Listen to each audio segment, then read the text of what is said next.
Incumbent Eastern Cape ANC chairperson and Premier Oscar Mabuyane has emerged victorious after defeating outgoing Treasurer Babalo Madikane. He's assured the province of the party's desire for unity after a turbulent elective conference over the weekend, which was plagued by numerous disruptions and allegations of ghost delegates. Joining us now to share their insight on what Oscar Mabuyane's victory means for the party, the re-election of its president and the 2024 general elections, our political analysts, Professor Sipho Seepe, Dr. Ntsikelelo Breakfast and commentator Khanyi Magubane. Good evening to you, and thank you very much for your time and joining us tonight here on In Focus. Dr. Breakfast, I'll start with you, and let's once again say, well, you called it correctly from our conversation last night, that Oscar Mabuyane will emerge victorious. However, does this bode well for the unity in the province? Yeah, Taba, I think what stood out for me this afternoon is that both speeches by President Ramaphosa and Oscar Mabuyane, they extended an olive branch to the losers, meaning that their understanding of democracy does not denote that the winner takes all. But that is theorization, because my view is that, there are two types of politics. You've got politics of idealism and politics of realism. The politics of idealism is about what you stand for, the theorization of values, what the party stands for, and so on. Then you've got the politics of realism, the politics of hegemony. My view is that politics is about imposing your agenda on your opponents covertly. So the issue of unity, I think it's a pipe dream. I don't think that it is going to happen, because I can bet my bottom dollar what is going to happen is that I'm sure Oscar, he's got a broken heart. He feels like he's been betrayed by Madikane, that he was serving with in the PC, who is accused of using the resources of the department that he is in to finance his own campaign. So there is no way you can keep him in his executive. But the question is, what is it that is going to do to the party? Definitely, it will escalate the magnitude of the conflict, and that might have a spillover effect even to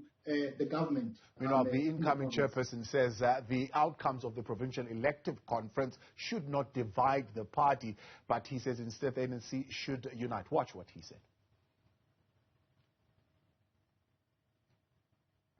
Contestation, comrades, is a healthy democratic process in the ANC.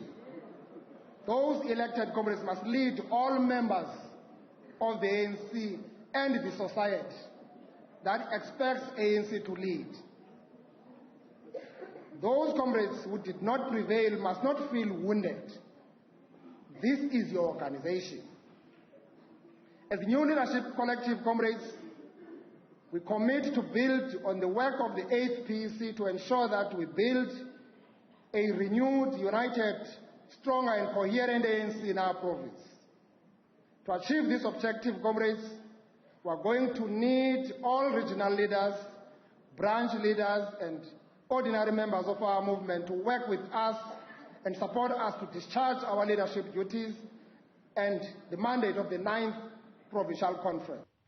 Incoming chairperson of the ANC in the Eastern Cape, Oscar Mabuyane. Prof Sipho, how do you unite members that have same interests, depending on how you define what their interest is in getting into this leadership, but different views on almost everything, from policy, including leadership preferences? Well, it's as Dr. Breakfast had expressed it, that there's a politics of hegemony and realism. And it is also not true that they have the same interests. The parties are so divergent in terms of how they see the future. You have a position that has been cemented. If you look at the outcomes, you can see the outcomes are factionalist in themselves. So it's easy for you to say you want to fight against factionalism when your faction had actually won. And it's the level of excitement and expression of excitement of Ramaphosa was very clear that this is the outcome that he wanted. And it's also probably the outcome that the Treaty House wanted, because they control at the moment when the conference will be held. And they can always say the province is not ready or a grouping is not ready until they are short of a particular outcome. And this is how the people see it. So, but if you look at the numbers indicate that you have factions. So it's easier for you as a winner to say, I'm going to extend an olive branch to you. But you also extend the olive branch knowing then that you control. You can decide how far you go, when to dish out the favors and all that. So, and at the same time, you also want to say, guys, I want to govern without you giving me hell. So it is better for you to express that view of saying we are in this together. But what we have seen with the ANC and the fact that you have such cemented position that you have a factionalist outcome tells you that it's all talk. But it's also all talk on a whole number of things. I mean, I was just amazed at how Ramaphosa was speaking about the issue of corruption and how they need to deal with it. Right. But we know that a number of times, first, there's the president who himself, when there were issues that had to do with him, the rush to the courts, which also ruled in his favor that any shenanigan that may involve him should not be known. And the question is, if there were no shenanigans, what are you afraid of? It's a simple question. And it's a simple question that they would have asked the other faction that if you've got nothing to hide, why do you rush to the courts? So you can't talk about transparency when you yourself are embroiled in an issue. We also know about Mervyn Dix, where Ramaphosa was heard in an audio talking about how public funds were used. And when you have a president talking about that, we also have a law, the prevention and the combating of corrupt activities, that requires the people in his position to report that. And it was not reported. And instead of Mervyn Dix being supported for saying, let's deal with corruption or anything that suggests with corruption, he was suspended. So there's a need to understand that there is a smooth talking Ramaphosa, but there is also a reality, and it's a reality that... To what you attribute that? I mean, it's been said that there is a weakness in the party in as far as being able to consolidate its internal cohesion. So, in other words, the organization fails to manage the internal organization squabbles. So much so that they continue, and they continue in the various contradictions which you have articulated with Mervyn Dix wanting to contradict the caucus in Parliament and so on and so forth. I mean, to what do you attribute that? Well, I mean, it's an issue of interest. Remember, I mean, let's take it very clear what the party stands for now. There was a time when the party talked and the issues were, how do we serve the people? But in the last week, the focus has not been about the people. It has been about positions. And position is about the access to material being. And for some people, it's about income. So what people are fighting for is not about service. It's about having access to their state resources, to use them to your advantage. And even Ramaphosa himself did acknowledge that this conference did not deal with policy issues. And he then says the leadership that has won, that they wanted, can now deal with these issues without any being prevented. But what we know, the position of the ANC has always been, you come up with policies. Then you look among yourself who are the best people, who are qualified, who are skilled, who are experienced, who can advance those policies. So if the outcome, you end up with people who may not be able to do anything. But we must also be honest. If you listen to Ramaphosa, he talked about how dire the situation is in Eastern Cape. And you've had the leadership that dismally failed. He talked about unemployment. And then he talked about promises. He talked about fast tracking. That's all smooth talking. The question is, what have these guys been able to show since they took over? In the same way that the same question can be asked. about him. I'm going to come back to that. You also trust in a very interesting thing around this leadership and how it will reinforce a lack of accountability. Others would say weak leadership reinforces factional battles reinforce a lack of accountability, and that reinforces the corruption within the organization going on. But Khanyi, let's bring you in here. Here's what the president says when he calls for Unity Watch. The tasks that we face require that the ANC in the Eastern Cape should be united and unite behind the leadership elected here. We must do so regardless of what our leadership preferences were. Now, with this decision that you have taken as the branches of the ANC, I would say, comrades, if we came to this conference divided, if we came to this conference being factions, if you like, if we came to this conference having different perspectives, all those differences must now melt away and disappear.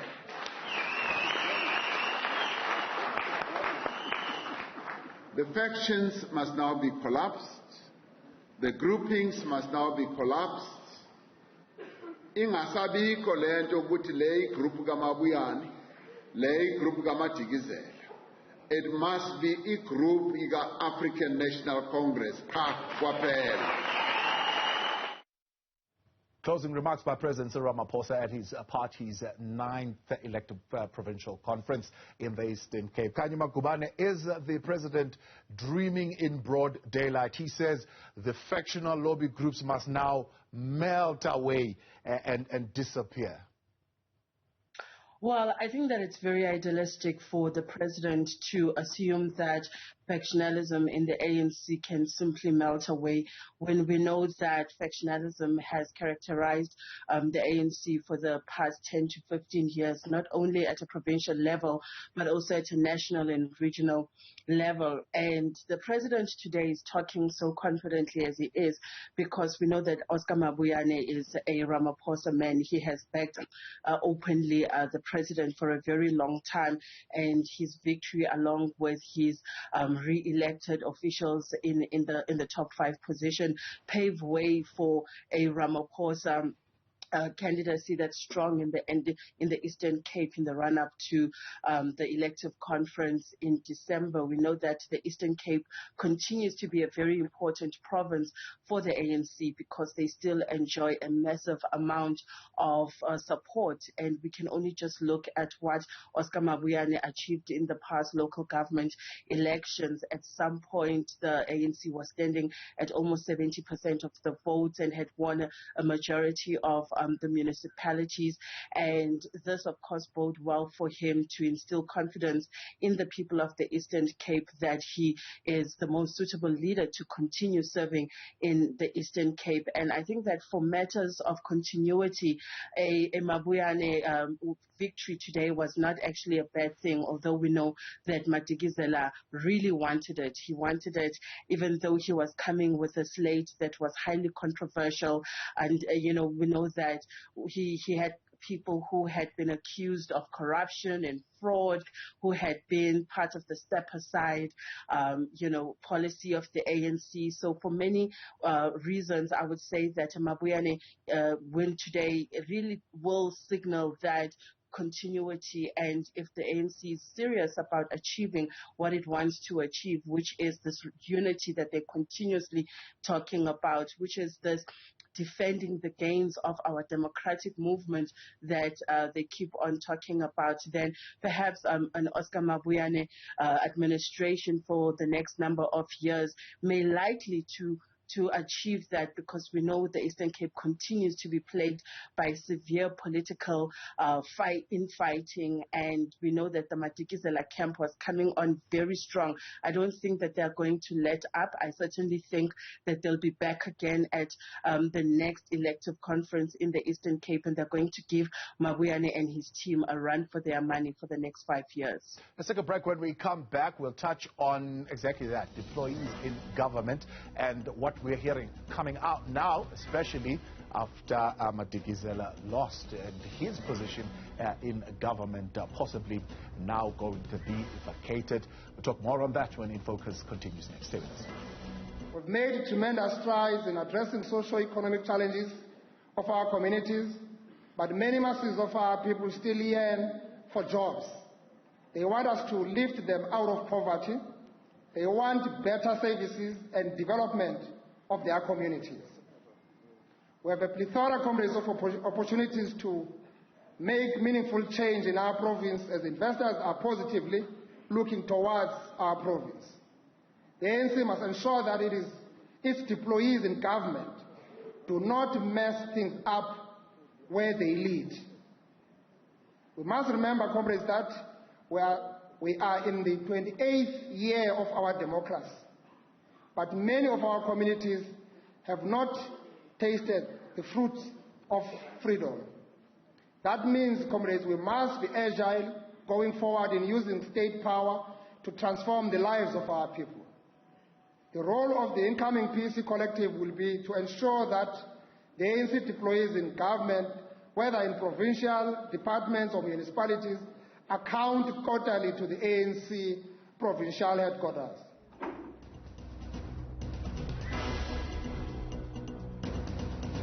Back tonight on In Focus, that is incoming chairperson of ANC in the Eastern Cape, Oscar Mabuyane. Dr. Breakfast, he's talking of ANC deployees who must take their responsibility seriously in government. One deployee's future hangs in the balance. In fact, he says even in the coming week, he'll be engaging Oscar Mabuyane as the Premier because he says, I've done all I can in government and it's time for me to be deployed elsewhere. I'll be appealing that I must be deployed elsewhere. Should Oscar Mabuyane accept Madikizela's resignation?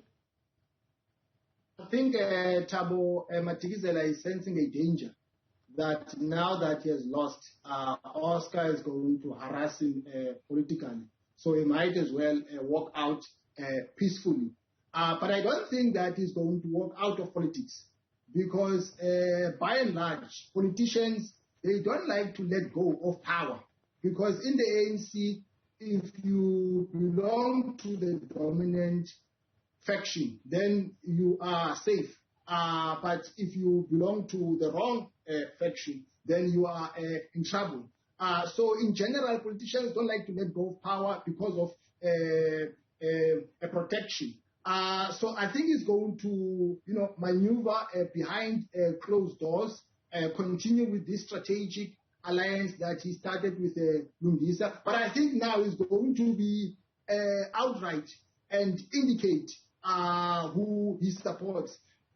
In the build-up to this conference, he said that he was supporting Ramaphosa. I'm still critical of that because the lexicon that he has been employing denotes the proposition of the forces of RET. There's nothing wrong about that. But I'm trying to unravel the underpinnings because he has a political alliance with Lungisa, who is an outright supporter of radical economic transformation. But at the same time, he says that he supports Ramaphosa. I think that he has been a Trojan horse of radical economic transformation. I think the brains behind that faction of his have been Lungisa and Mtungwa or Mlibo. But it was just used in pursuit of a particular agenda. But it was a project gone wrong. But they can still bounce. I mean, the guy is still at a tender age. I mean, he's got nothing to lose. Prof, the erosion of accountability is what you wanted to raise earlier on. Do you have faith in the leadership of Oscar Mabuyane to, I suppose, in some way or other, reinforce accountability back into the province? I think we need to look at what is happening in the ANC in general terms, starting also at the national level. If we are honest, the biggest debate in the ANC has not been about the people. It has been about positions. And if you're talking about accountability, who are you accounting to when you don't even talk about them? We have a conference now that has ended, and the president of the ANC says, I know that the policy issues are not there. And if you're talking about the policy issues, you're talking about people. You're talking about accountability. So the mere expression of saying we did not even talk about policy, it simply says the people are simply an afterthought. What we do our business of making sure that we want our faction to win. And here one must also indicate that it's not that the other faction that has lost it was going to behave differently. I mean, in politics is all about hegemony. So it's simply a question of which faction wins. And that is what is unfortunate here. But also, I don't think we can even talk about one side being clean, one side being not clean. I mean, you have here the Zondo Commission that had implicated people on both sides. You have people like Wena Matashe, who has said he's going to take the report on review. You had people like Mabuyane, who has issues with the PP. You've had the issues of the 4-year scandals. You have people like Zizi Bodwa. You can mention that both groupings are not clean. So when you talk about the ANC dealing with corruption, what people want is a consistency. They don't want you to use state power to deal with your own issues. And remember, when people are charged, that's a state action. But the ANC had said to use state action to prevent certain people. But we know also that when people are charged, it's an expression of an opinion of a prosecutor. It's not a judicial decision. But here you have a judge who says, based on the information that I have, I think these people have something to answer. And you don't see the NPA being very excited about it. And yet the same NPA, which is a point that I've always raised, that when there was enough noise about Duduzane, they did not waste time when Duduzane landed to come and bury his brother. And they arrested him. They were active. And they did not have a case. But that shows the bias. Because they should have built a case before you arrest somebody. You have people who have been arrested and the cases are still pending after 4 years. And when the NPA is asked, they said, we're investigating. Yeah. So when the party begins to use what comes from the state power to advance and disadvantage certain people politically, it doesn't send a message of consistency and of a behavior that says we want to deal with this and we want to unite. But only when you start being consistent, where even your own people who are found to be wanting, you say, Chief, I think here, the optics don't look good for the organization. Maybe you should step aside. If you begin to do that for everybody, then you're going to achieve unity. But when you are factionalist in implementing that which you say will take the party somewhere, then you are not going to achieve that unity. Khanyi Magubane, what objectives? Here the point is, you are no longer accountable to the people where you are telling. You are only accountable to what is in the interest of the faction. All right, Prof, we'll come back to more on that. What objectives will be pursued, Khanyi, by Oscar Mabuyane? His boss, so to speak, the president, says it is now your task to unite and renew this organization. You have Madikizela saying, I would rather be deployed elsewhere. The boss says, no, you must not railroad others who did not support you out of their position. Should Mabuyane accept Madikizela's resignation, or what is he going to do? Is he caught between a rock and a hard place here? Well, I think that Madikizela is within his right to leave government if he feels that he no longer wants to be there. He indicated that he's been trying to leave government for the past 2 years and that he will continue to engage with the leadership regarding leaving the leadership. We know that for many years, Babalo Madikane was a famed entrepreneur within the Eastern Cape and subsequently left his businesses to pursue a full-time political career. Now, in his address earlier today, President Cyril Ramaphosa described Oscar Mabuyane as a committed cadre, and he said that the task that he's giving Mabuyane is the same task that was given to him when he was elected in Nasrec. He drew an analogy of a delegate that came up to him and said that now that they've voted for him and he's executive, the task at hand is to unite the ANC. And he said that he's giving Mabuyane the same task to unite the ANC. But where does he start? We know that the ANC in the Eastern Cape has been a region that has been characterized by wanting positions because, they are close to power. And that's the thing about politics. Politics gives you access to power, whether it's at a local, provincial, or national government. And I can only just draw an example. Recently, the ANC in Mpumalanga also had its conference where uMandla Ndlovu was elected as the provincial chairperson. And most recently, he's also now been elected to the provincial legislature. And when he was elected as the provincial chairperson, he was unemployed. And now he's going to be employed, earning a salary of just over 1.1 million rand an annum. And so you can already see the direct, benefits of being in certain positions. And what Mabuyane has to contend with is not just one or two or many types of Mandla Ndlovu who also, want access to power, position, employment. He has to deal with a long, list of people who want to get into positions of power. And Madikizela may feel that it may work for him better to be out of government, to mobilize on the ground, to build up his campaign again for the next elective conference. But I think that the focus should not be on Madikizela as an individual. I think, to the words of President Ramaphosa, the factions must now be cancelled. The caucus must now come to an end. And the question is, will the Eastern Cape start putting the people of the province first? The Eastern Cape continues to struggle with issues of education, infrastructure development, water, electricity. They continue to struggle with many local government issues of service delivery that have remained so since, the eras of Matanzima, when we had the homeland. Some of the issues that were a problem then are still a problem now. So the question is, what is the vision of Mabuyane for the Eastern Cape? What is his vision for the province? It has some of the most beautiful landscapes in the country, and yet, the tourism sector in the Eastern Cape is not as strong as it could be. We know that there's mining interests happening in the province, and so the exploration of mining reserves, that's something that they should be looking at. So I would have loved to hear, or I would still love to hear from Mabuyane beyond party politics. What is his vision for the province? We'll talk more on that when we come back, as we hear what the president has tasked this leadership to do as far as what you are raising, Khanyi, infrastructure development. In Focus continues in a moment. We can hear your views also tonight, 072-110-5584, or you can tweet us tonight at Newzroom 405. Stay with us.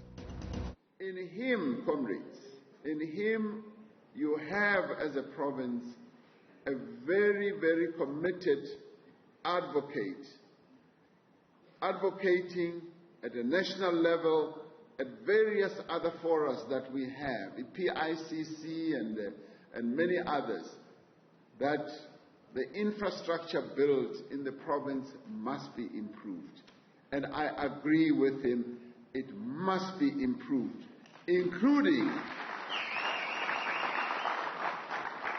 he never really stops talking about the roads in the province. And I have seen some of the roads, and that is going to be an area of focus for us so that we can improve the roads in the province.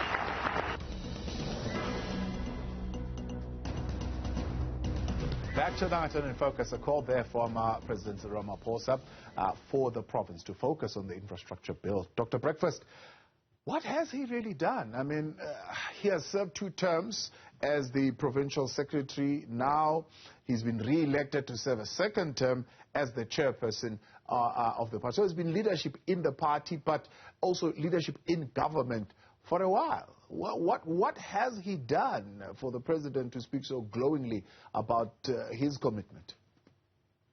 Yeah, Thabo, I don't think that Oscar is bringing a breath of fresh air this time around. I mean, he has been at the helm for a very long time. Even before he ascended to the chairmanship post, he held another strategic position. I think he was the secretary. I don't think that he has an agenda to promote development for the majority of the people, or he wants to bring about a change for the better. I think it's a question of employing political capital in pursuit of personal accumulation for purposes of upward social mobility. And I expect him this time around to also use the state machinery as well to dish out favors to his own henchmen in exchange for support in order for him to hold on to power a bit longer. But I expect a lot of purging that is going to happen in the build-up to the elective conference of the ANC. I think now we're going to see some real politics because now that the president has facilitated his ascendancy to the helm of power, he has to do something for the president as well. Should then we expect that the president's campaign for 2024 will be a success because of this victory? Yeah. So my view, Thabo, at a glance is that when you examine the strong points and the weaknesses of radical economic transformation as a faction, you can see that they can maneuver. They do put up a good fight to the Ramaphosa faction. But I think the Ramaphosa faction has some strategic advantages. One, they've got the state machinery. Two, they've got a strategic relationship with capital. And capital is the one that is going to finance now this campaign of Ramaphosa to come back for a second term. And based on that, my prediction is that whether we like it or not, I think he's coming back for the second term as the president of the ANC. But I cannot put my head on the block whether it's coming back or not after the general elections as the president of the country. That's a different kettle of fish. But as the president of the ANC, I think he's coming back so long as he keeps in touch with his opponents on the battlefield. Yeah. Because, I mean, you saw the margin between Oscar and Madikane was very narrow. It was not wide. Okay, Prof, I see you laughing there. What is your take? Is the expectation I think I agree with Dr. Breakfast in terms of issues of strategic advantage and the use of state machinery and the closeness with capital.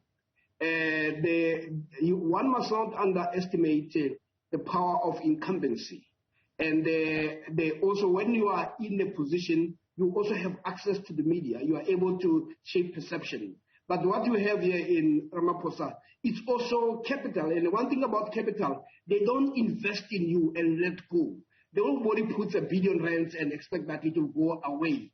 They will make sure that he succeeds. They'll make sure that the media, and as we have seen some of the media, they've already taken a position. And they are not even talking about the failures of Ramaphosa. I mean, remember, all the things that he says Mabuyane is supposed to do in terms of dealing with infrastructure. He has actually failed dismally. You talk about unemployment. It has actually skyrocketed. We have the highest unemployment. We've become a poster child of inequality. Even the unions that believed in him, they now boo him. So it's easier to say these things. But you also have a dismantling of the state machinery that could have been used to create more employment. But what you have is privatization. And who do you think the money goes to? It goes to the same benefactors of the Ramaphosa presidency. They are invested.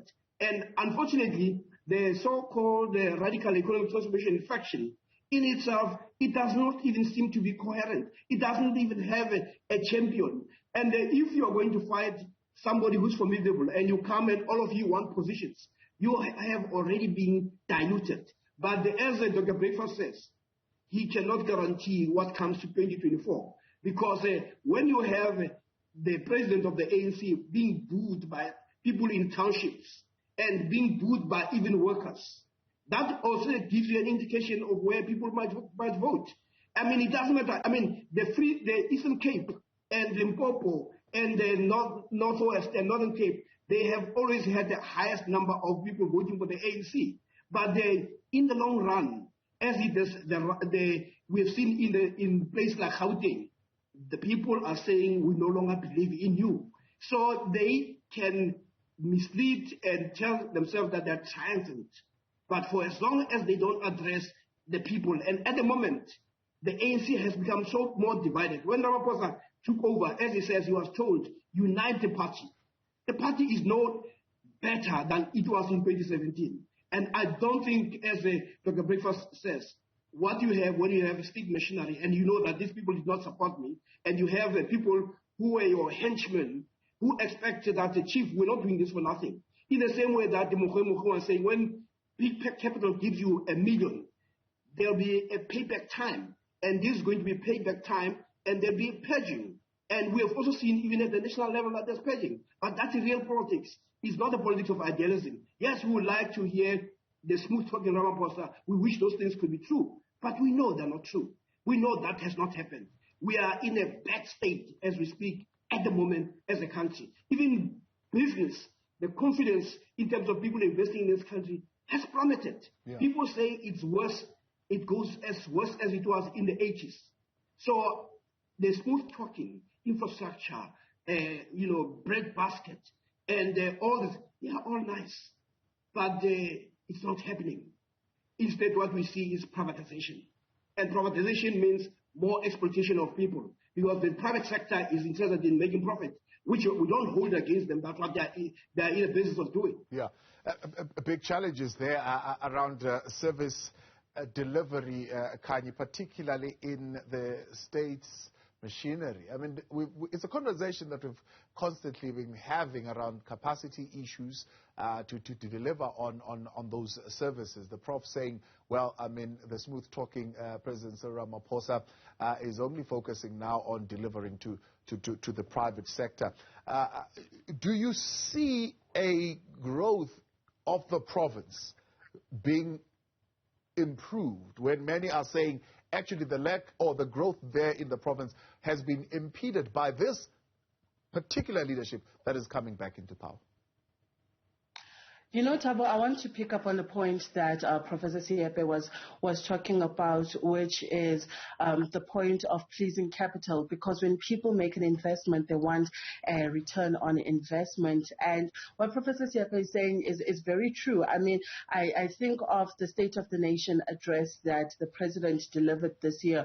And for the first time in many years of listening to the State of the Nation address, I started picking up a very intentional move to move a lot of what government has been doing in terms of its programs of action into the private sector, into the business, sector. We know that we've always had the Triple P, which is the public-private partnerships, and the government wants to continue on that, and the President has given a mandate. We know that there was the 100th day of the social contract that our government was mandated to complete, which is a process which sees a better or an improved relations between private sector, the labor unions, the labor councils, as well as government. And what we see here is a possible, and I wouldn't really say possible, but what we're really seeing is a possible way of private sector starting to come into the Eastern Cape. I think that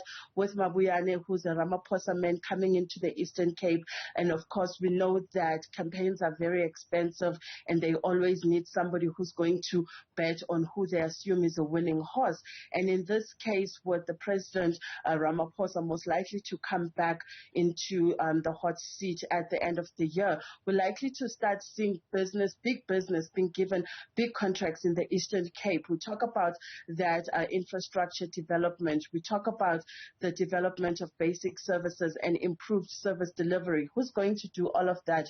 It's the private sector, because the President has said specifically in his response to the debate post-SONA, he said that government's capabilities are limited. He said that government has capacity issues and can only do so so much, and that he, in his opinion, will take the private sector and corporate South Africa to actually increase the number of employed people in this country, to increase opportunities for employment, to increase opportunities, for plowing back into the economy. So I think that the sentiment that has been said that because of the way that private business or capital has invested in Ramaphosa, in return, what he is doing is sending business their way, which of course we know historically has been the way that politics works. There's no free lunch in politics. If you give somebody money, they want something back.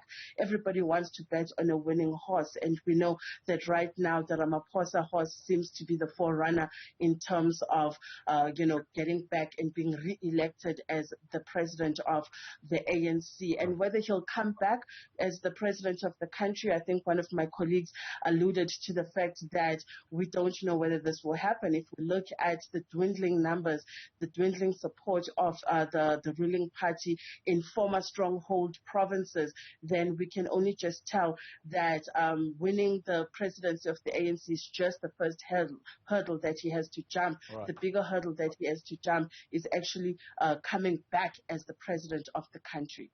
Let's take a break. When we come back, we'll look at the performance of the organization itself. The incoming chairperson saying there needs to be a focus on the renewal of the systems within the organization. He says there is no way that we could be failing to hold a conference on time. Adding to that, it took them 2 days just to validate credentials. We'll get perspective and reflection on that in a moment. Stay with us. Back tonight here on In Focus as we wrap up our conversation. Dr. Ntsikelelo Breakfast, Professor Sipho Seepe and Khanyi Magubane giving us commentary tonight following the outcomes of the ANC's elective conference in the Eastern Cape. Let's bring you back, Dr. Breakfast, then. I mean, one of the things that was said by the incoming chairperson is that the internal processes of the organization in terms of the systems would need to be renewed. For example, saying we cannot be failing to hold conferences on time. But not only that, but Madikane also reflected on the fact that we had to debate credentials for 2 days. And for the sake of conference sitting, at some point you get to a point where you say, let's just accept these credentials. He doesn't foresee a possibility of people possibly going to court to challenge these credentials. However, there is a sense that the performance of the infrastructure of the organization is really not optimal at this particular point. How do you read it? I mean, why does this organization still have issues, for example, of bogus delegates delegates list being manipulated and so on and so forth? Yeah, so whether human beings have there are problems. Conflict is a natural phenomenon. But the problem is that the conflicts that have broken out of late have nothing to do with the ideological direction of the ANC. I mean, the ANC throughout history has had ups and downs. But the difference between then and now is that the conflicts that have broken out of late, as Professor Seepe indicated earlier on, they have to do with who stands a chance to benefit from the material gains. Full stop. It's about that. No wonder some people, when they feel let down, they walk away and then institute legal actions outside the ANC, because they can see that even the people who are presiding over issues within the party, they tend to take sides. For instance, in the build-up to this conference, you can't write a test and mark it yourself. You cannot be a judge in your own case. After the PEC was done away with, I don't think that they should have appointed members of the PTT who are also going to stand for this particular conference. I mean, you could see that, even the people at HQ, they had a strategic interest in, the outcomes of the conference. That's why even the president himself, he came down here in person to facilitate, the smoothness of the ascendancy of Oscar to power. So I don't think that is going to change. Yeah. Prof Seepe, what do you make of the performance of the party? Maybe not so much the individuals, but the performance of the party in handling systems of conference and how things are done and how they handle the delays that we have seen this past weekend. I mean, you have reflected quite extensively on the fact that no policy conversation was actually had. Is this a reflection of a failure of the system, or as Dr. Breakfast is putting it, is really purely about the interest? The systems could be fine. They could actually be working just fine. Yeah, I think I want to veer more towards that we still hold a romantic view of the party. Maybe the party has a design fault. It is a party that was supposed to bring about liberation. It is no longer that party. It is no longer a party that talks about the people. Actually, if you listen to the party, you may as well be listening to members of the DA. And this is why even when it contests, the DA will say we'll do it better than the ANC. So they are now competing about who can do better. Whereas we had a party of liberation. So the notion of revolution has been taken out of the party, no longer exists. So that is probably what we must accept. And at the moment, what you have a chanceless faction that even wants to purge those who do not agree. In the past, you had people win, but you didn't have that followed by such an immediate purging that is almost thorough. So even the notion of the broad church is beginning to disappear. As Dr. Breakfast put it brilliantly, that you can't be a judge and a player. And as soon as you had a situation where Luchule House was selecting those people know that as a PTT, they owe that position to Luchule House. So, and you know that the Luchule House is factionalist. It's also a party that could not, at the national level, could not even pay its own workers. So what does it say when you can't even pay your own workers? We know what the business, even when we talk about business coming to Eastern Cape, we know what business has actually done to the workers. And the fact that we have this high unemployment is because of the very same business. If you go to Marikana, if those of you who had bothered to go there, you see how the workers were living in hovels, like pigsties. And yet you had people saying business will do this, when in fact business was engaged in exploitation. So this is what the party has actually come to represent. So I think in a way, we must take away the romance of liberation to being realistic that this is a party whose existence is only about being in power.